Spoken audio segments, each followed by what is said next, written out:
Hi everyone, welcome to my YouTube channel. It's Anna. I'm sharing with you today a tutorial how to make nice layered and very simple card. I'm using Scrapboard papers, beautiful collection. It's absolutely stolen my heart.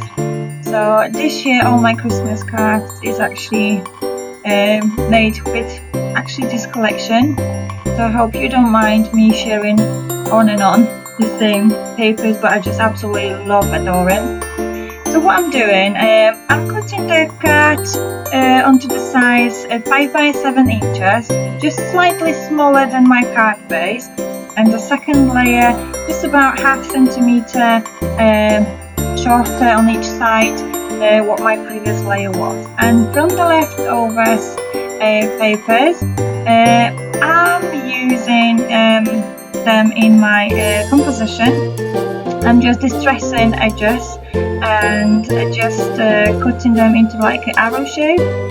That will help to build up the layers and create a nice composition to my card as well, because the paper will be at the background in the same tones.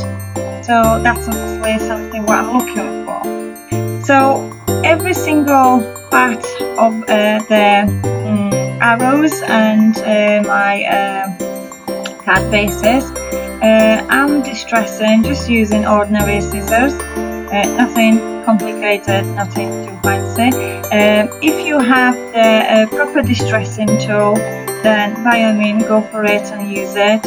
Unfortunately I don't own one of these, and scissors works just absolutely fine for me. So the process is very simple.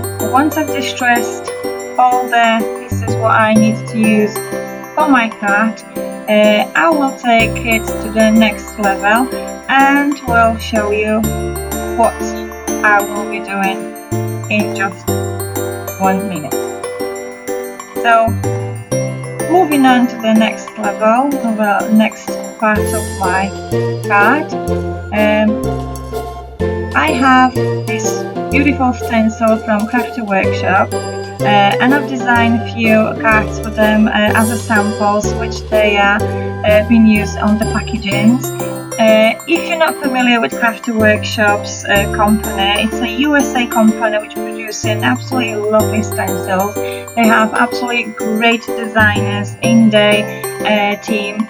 So I invite you to take a look on their website, because their designs absolutely mind-blowing. Some of them just wow, absolutely fabulous. So what I'm doing, I'm working with pigment ink, just with a makeup sponge to transfer Star's image onto my one of the layers of the card. And I will emboss them with Linndy Stamp Gang gold embossing powder. I'm looking for very subtle, very delicate embossings, so that's the reason I'm not using the modeling paste as I usually would, because this paper got so many details, and adding extra texture into it, it probably will be a bit too much in my liking. So that's the reason I went for this subtle and delicate embossings with just tiny highlights of the stars. As you can see, I'm embossing from the bottom part first and then moving on to the top layer. The reason I'm doing that, I don't want my embossing powder to fly off from the places where it should be actually placed on. Once I'm doing that from the bottom, it's actually pre-melting and helps to stay in the place where it should be, and then I'm moving on to the top part just to finish it off. So this is how it looks, just a subtle embossed stars. Now I'm using this floral mesh. I got it some time ago, this roll. It's nothing expensive, it's just something cheap what's available in so many craft stores, but it's also adding extra interest into the project. So now I'm moving on to build up my layers.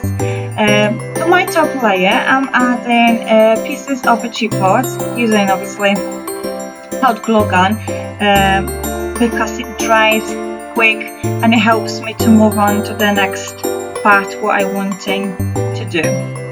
So once that's glued, I will be building my composition. You can take your time and you can move your embellishments as many times as you like until you are satisfied. And as you can see, I'm lifting edges slightly. That's creating a bit of a dimension and creates that extra interest to my card. So the card is not very flat, and that's why I like when I'm making cards. I don't want them to be just flat. I want them to stand out a little bit. So this is all the elements what I've cut out, and also will be using one of the Pancetta paper flower what I've created using Lady E design dies. If you haven't seen my tutorials how I'm making those poinsettias, I invite you to check out my videos what I've uploaded earlier.